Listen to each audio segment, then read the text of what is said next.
Cronkite News starts now. Good evening and welcome to Cronkite News on Arizona PBS. I'm Milan Andrade. Thanks for joining us.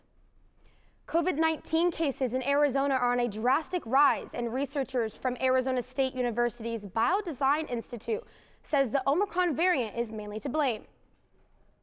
Dr. Josh LeBaire, the executive director of ASU's Biodesign Institute, held a news briefing earlier today. He says the rate of cases in the state is way up, and about 1/3 of the hospital beds in the state are occupied by COVID-19 patients. LeBaire said the number of ICU beds in the state is still stable, but he warns that the rise in case numbers combined with the shortage of healthcare workers could quickly lead to stress on the Arizona healthcare system.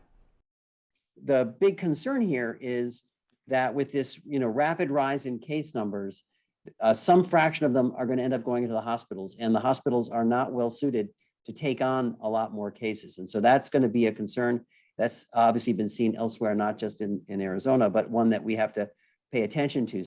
LeBaire said that at-home rapid antigen tests do not seem to be very effective at detecting the Omicron variant, missing about 70% of asymptomatic cases. LeBaire stressed to not rely on the rapid test as a single point of proof. If you believe you've been exposed to COVID-19, a PCR test will be much more accurate indicator. Sonora Quest Laboratories will expand its testing operations to take on thousands more samples. The lab is the largest diagnostic testing lab in the state. Sonora Quest will add another team of equipment and staff devoted to COVID-19 testing. This will allow the lab to go through as many as 38,000 tests in one day, an increase from the current capacity of 30,000. The lab performs PCR diagnostic tests from samples received from its labs, drive-through testing sites, and Banner Health facilities. The lab says it works to provide test results within 2 to 4 days. At one point in 2020, the small town of Guadalupe had over 4 times as many COVID-19 infections as the rest of Maricopa County. By working together to promote vaccinations, leaders, residents, and healthcare workers brought those numbers down. Cronkite News health reporter Natasha Yee has more about how this community battled the disease. Guadalupe, a small town wedged between Phoenix and Tempe, was a hotspot for COVID cases in the spring and summer of 2020. By July, it started hitting a little bit home.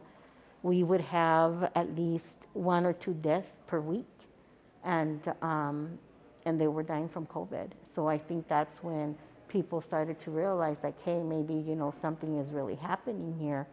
That's Veronica Perez, a social worker who has lived in Guadalupe all of her life. She decided to do something to help her community. Perez is one of the town's promotoras who works on the ground, going to people's homes to deliver food and personal protection equipment and having face-to-face talks about the virus. When the vaccine became available, she helped the town come together with the Pascuayaqui tribe to get citizens vaccinated. The town of Guadalupe used social media to spread the word about vaccination events and address concerns related to the vaccine. But misinformation also spread through social media, making some skeptical about the vaccine. So we've really tried to debunk the myths that are out there concerning the vaccine, trying to really share information that's factual, that's science-based, that's medical experts have written out, rather than just people throughout the community that are anti-vaxxers trying to sway our community into believing that the vaccine isn't safe. Angelina Matos is a Phoenix resident with family in Guadalupe. She attended a recent vaccination event in the town. Yeah, we were impacted by COVID just by attending one birthday party last year, and I think it was like 18 of us got infected all at the same time. Yeah. Everyone in my immediate household, we all had COVID at the same time, so it was crazy. It was difficult. 45% of the town had received their first vaccine dose at the end of November, according to Vice Mayor Ricardo Vital. But he would like to get that number up to 80%. In Guadalupe, Natasha Yee, Cronkite News. To find out more information about upcoming vaccination events, go to the Town of Guadalupe's website at guadalupeaz.org. The Arizona Coyotes are working to figure out where to play next year. The Coyotes proposed its new arena and entertainment complex to the Tempe City Council, but currently do not have enough votes to get it approved. According to sources, 3 council members plan to vote yes, 2 no, and 2 are undecided. Those 2 undecided votes say they are leaning towards a no because the team owed $1.3 million in taxes and bills in December. The final decision is expected to be made at the next city council meeting tomorrow at 5 p.m. And now a look back at some of our top stories from our health team. Doctors and nurses reported an increase in stress and depression while working during the pandemic. Mental health is just as important as physical health, especially for those who care for us. According to a number of national studies, physicians have one of the highest rates of death by suicide. Reporter Sydney Whitney has more on the importance of medical providers and their mental health. According to the National Institutes of Health, nearly 1 doctor a day commits suicide in the U.S., which is nearly double the rate of the national population. This has brought on a renewed interest in focusing on physicians' health. Zachary Flynn, a podiatry specialist with his own practice, understands the pressures many in the medical field face. Some providers and nurses that can't handle that, and they buckle under the pressure, and then that's why we see these depression rates, these suicide rates. Physician suicide is a growing public health concern that some call a crisis. Flynn says there's a lack of resources for struggling medical providers. We see physicians leaving the field. It's because there's no relief system put in place. According to the CDC, caregivers are 8 times more likely to have suicidal ideations than the general population. 80% of caregivers also identified as having serious mental health issues. Flynn believes it's difficult for some providers to separate their mental and physical worlds. We don't ever think about the mental world. I see a broken bone, I fix it. If I see a deformity, I fix it. And so you're trained and you're bred to be so physical. The intensity and difficulties of the pandemic have only added more stressors. Rosemary Dombrowski is an ASU professor that teaches, among other things, medical poetry. She believes that physicians should seek reflective time for themselves to relieve traumas. I don't think that medical practitioners at any level spend a lot of time caring for themselves. Because we all know that our job is to care for others, and that's what we put first and foremost in our lives. And so slowing down just a little bit, reading some medically themed poetry so that we know we're not in this alone. Physicians and nurses are hesitant to seek help due to the stigma and are afraid that it may impact their business. One national report says physicians who have died by suicide tend to have little to no mental health treatment compared to non-physicians who died by suicide. Creating bonds and friendships within the medical industry is one of the many ways that physicians can form a healthy support group and system. The stuff that we see, the stuff that we do, if you just compartmentalize or internalize it, it's going to eat you alive. Though medical providers are thought to always have the answer, medical providers need help and seek assistance just like their patients. National study says that solutions from individual to large-scale interventions have been proposed to address the issue, but few of the solutions have been tested. In the studio, Sydney Whitty, Cronkite News. Seizures and drowning are 2 of the most common calls for pediatric emergencies. Cronkite News reporter Bella Hoffman shares more on an event hosted by Phoenix Children's Hospital for first responders to stay up to date on training for pediatric emergencies. Pediatric 911 calls represent fewer than 5% of all emergency calls. This symposium was created to make sure that Arizona's first responders have the right knowledge and tools to provide life-saving care, especially for scenarios that require a different approach when it comes to children. This event was made possible by a $250,000 grant from the Phoenix Suns. Kids are they're kids, so they don't present exactly the same way, and every stage of development is differently. So, a 3-year-old might have a vocabulary, but they might not be able to say that they feel short of breath or have difficulty breathing. They might say that their mouth feels funny or their tongue feels funny. They might use words that you're just less familiar with. Continuing education, also known as CE hours, is a requirement for doctors, nurses, paramedics, and EMTs in order to maintain their certification. The Phoenix Fire Department requires 80 hours of various CE training per year. Educational training like this symposium counts towards that requirement. We have over 200 firefighters from the Phoenix Fire Department here, and this is really a fantastic event. It's a really great example of a public-private partnership where we're able to get our EMTs and medics up to date on the latest and greatest in the field of pediatric emergency care. Medical technology like the Stryker chest compression system can deliver high-performance chest compressions with less strain, micromanagement, and risk. Every second counts in an emergency. Phoenix Children's is proud to serve as the communication hub for pediatric emergencies, providing guidance to first responders in the field regardless of the patient's final destination. In Phoenix, Bella Hoffman, Cronkite News. The emergency department at Phoenix Children's Hospital is verified as an advanced life support-based hospital for pediatrics by the Arizona Department of Health Services. A healthy lifestyle for children means more than just a healthy diet, according to a national study. Cronkite News reporter Alyssa Stoney talks with the lead researcher about how this could affect a child's health throughout their lifetime. The microbiome is a mix of trillions of microscopic organisms within the digestive tract that protects against specific pathogens, helps with growth and development, and influences how children respond to vaccines.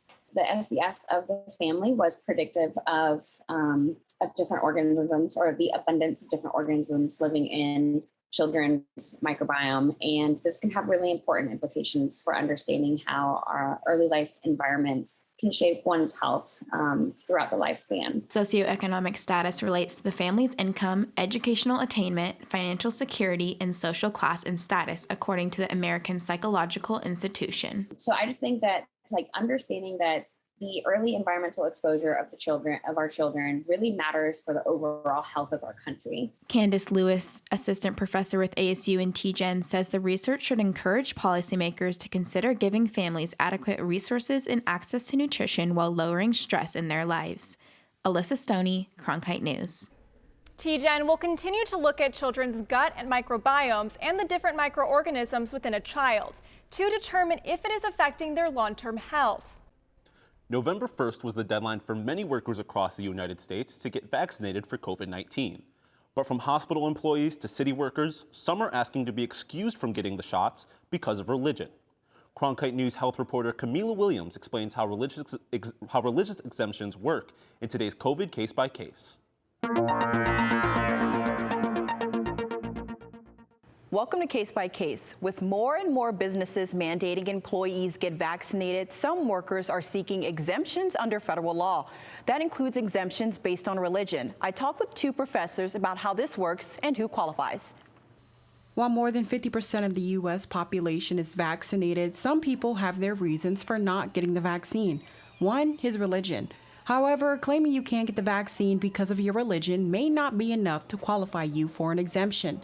Belief exemptions have been around since the late 1800s when the British government added a conscience clause to laws requiring smallpox vaccinations. In the 1960s, religious exemptions grew more common in the U.S. against mandated polio vaccines. With COVID-19, vaccine mandates are giving rise to more requests for exemptions. So the question we're answering today is, who qualifies for religious exemptions? Bernard Pruzak is the director of the McGowan Center for Ethics and Social Responsibility at King's College in Pennsylvania. He gives us some insight. These people need not point to a particular religion that supports them. They've just got to make a case that they're against vaccination, and they hold that belief with the strength of conviction of traditional religious believers. Law professor Dorit Rice says there may be valid reasoning to request an exemption. The courts say that religion here has to be something that's about fundamental questions of life and death, big questions. So it can't be, I think vaccines are dangerous, or I think the virus is a hoax. It has to be about more general, deeper question. Title VII says that if an employee requests an exemption to a COVID-19 vaccine because of religious beliefs, the employer must accommodate that request if those beliefs are sincere and practiced. If an employer has reason to question the sincerity of the request, they may ask for additional supporting information. There is a difference between beliefs that are political or personal, and those are not religious beliefs in the eyes of the Supreme Court. Research shows that clergy members are more likely to encourage COVID vaccinations than discourage them. One question is whether the vaccine contains aborted fetal cells or tissue. Experts stress that they do not. Some fetal cell lines, which are grown in a lab from cells collected generations ago, were used in researching the mRNA vaccines. Those cell lines are also used to develop Tylenol, Claritin, and other common drugs. The Vatican has said it's morally acceptable to receive the COVID vaccines that were developed using fetal cell lines. The Pope himself received his third shot last month. According to the CDC, all 3 vaccines are safe and highly effective. You can find more information at vaccines.gov. In the broadcast center, Camila Williams, Cronkite News. That's it for Cronkite News tonight. Thanks for joining us. Next on Break It Down, the importance of learning Black history all year round. For top Arizona stories anytime, go to cronkitenews.azpbs.org.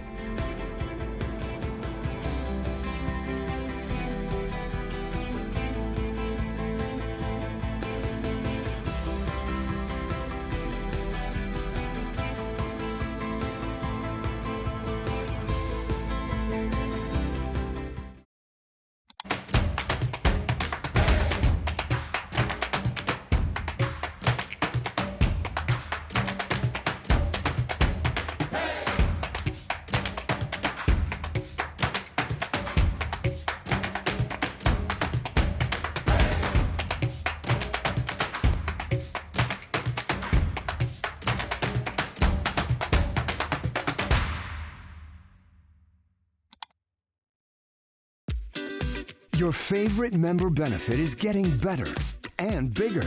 This is wonderful. Over the next year, Passport is adding new shows and doubling the number of episodes for you to stream. They give us all that they've got. From your favorite cooking and travel series. Even the stairs are breathtaking.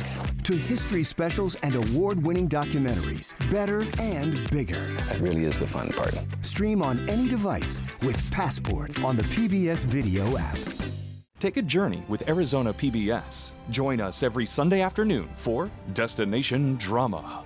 Watch all your favorite PBS dramas like Grantchester. I'm William Davenport, new vicar of Grantchester. Poldark. Nothing in my life has meaning without you. And Victoria. I know that I'm young, but I know my duty. And if you missed a recent primetime drama, we'll help you catch up on those too. Destination Drama. Every Sunday afternoon at 1. Only on Arizona PBS.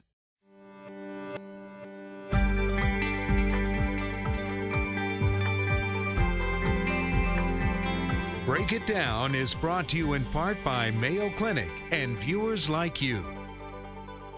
Thank you for joining us. Today I'm joined by former journalist and talk show host Preston Westmoreland, and we're going to break it down on unidentified flying objects known to many as UFOs.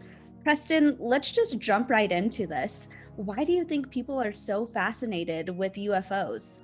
Yeah, I think more people believe in UFOs than Social Security, I read somewhere. I think people are fascinated by it. You have the Area 51 stories that broke years ago and the Roswell. And, you know, Arizona's actually been a real hotspot for UFO reports over the years. We have, of course, the Phoenix Lights. We have some stories that people may not be aware of. In the book Above Top Secret, there was a purported Cave Creek UFO crash. J. Allen Hynek, who led the Air Force's Blue Book project investigating UFO phenomenon, moved his whole operation out here, the Center for UFO Studies. And I asked him in studio, I said, why did you come to Arizona? He said, because there are more cases here than anywhere in the world. There's a case out where a bunch of scientists and Dr. Stephen Greer took over a ghost town out near Aguila and tried to contact UFOs. Most people don't know about these stories at all, but it's just been an underlying theme for many, many years. And everybody's always fascinated with the unknown, especially with UFOs. And in light of this report that's coming up as well. You've extensively covered UFOs for the last, over your 25-year career, and I understand that you've built a relationship with former Arizona Senator Barry Goldwater, who says he has had some experiences with UFOs. Can you tell us more about that? Well, I've interviewed the senator a number of times, and he sat right in front of me, and I said, Senator, I'm going to ask you about the Wright-Patterson question. He knew right away what that was. And I said, there were rumors going around years ago that they had crashed wreckage from Roswell in a hangar at Wright-Patterson Air Force Base in Ohio. And I said, did you try and get into that hangar to see the wreckage? And he said, well, I did. He said, but Curtis LeMay, who was later the head of the Strategic Air Command, was the head of the operation. And Goldwater told me that Curtis LeMay cussed him out and swore, was very abusive to him, and said point blank, you don't get in there because it's a need-to-know basis and you don't need to know. Don't ever ask me that again. And then Barry told me, he said, I always thought because he protested so much, there must have been something in there. If it was empty, why not say, yeah, go ahead in, open the door. And yeah, go ahead. I think part of the fascination for me has been the response, not only from myself, but from, the military. I think so many of us everyday Americans look to ask exactly what is this? And the military is tasked with studying what are these flying objects that people may not have, a perfectly reasonable explanation for. And a part of this whole thing has been the military response. A lot of people say, it was a weather balloon or it was a military training. And I think that's just so fascinating. Well, let me tell you something. I was flown out to the Carl Vinson aircraft carrier, 100 miles off San Diego. Actually did a show on the weekend there. And that's the area where these Navy pilots have spotted these craft coming out of the water and going into the water and that kind of thing. And when you see these military pilots come down, there's 5,000 people on an aircraft carrier, but you can tell the pilot because they have a swagger. I mean, they're very confident. And these young kids who fly $40 million jets, I believe if they see something coming out of the water, I believe them completely. I had the pleasure of going on a submarine ride for the military underwater, and I was interviewing the captain. This is on the East Coast. And I said to him in the middle of the interview, say, I've heard that there are UFOs reported underwater going 5,000 miles an hour. Have you ever heard of that?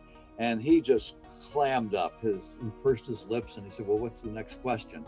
And I always thought that to be very odd, only to read recently that submarines have been dispatched in the Pacific to investigate some of these reports of UFOs going into the water. So it's go ahead.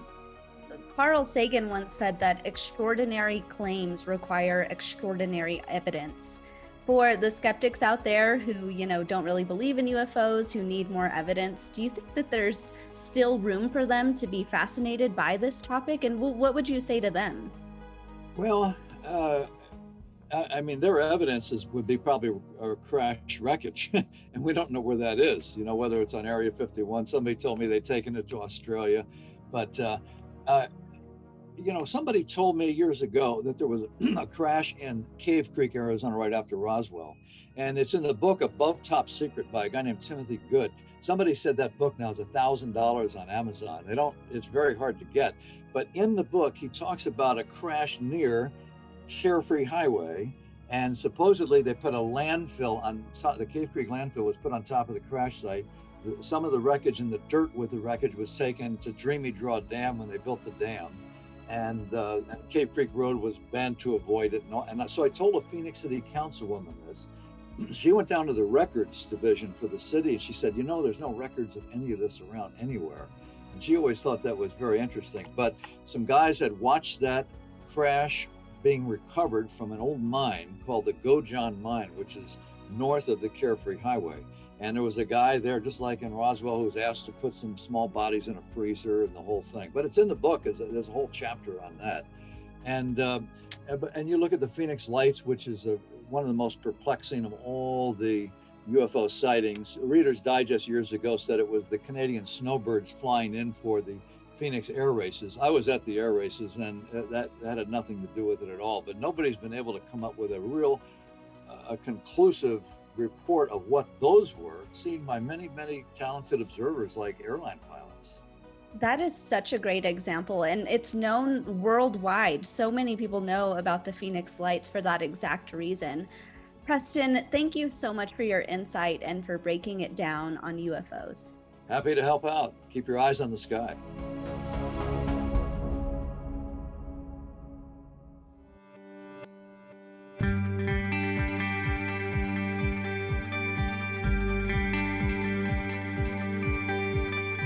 This hour of local news is made possible by contributions from the Friends of PBS, members of your PBS station. Thank you. If you have comments about Arizona PBS News, please contact us at one of the addresses on your screen. Thank you.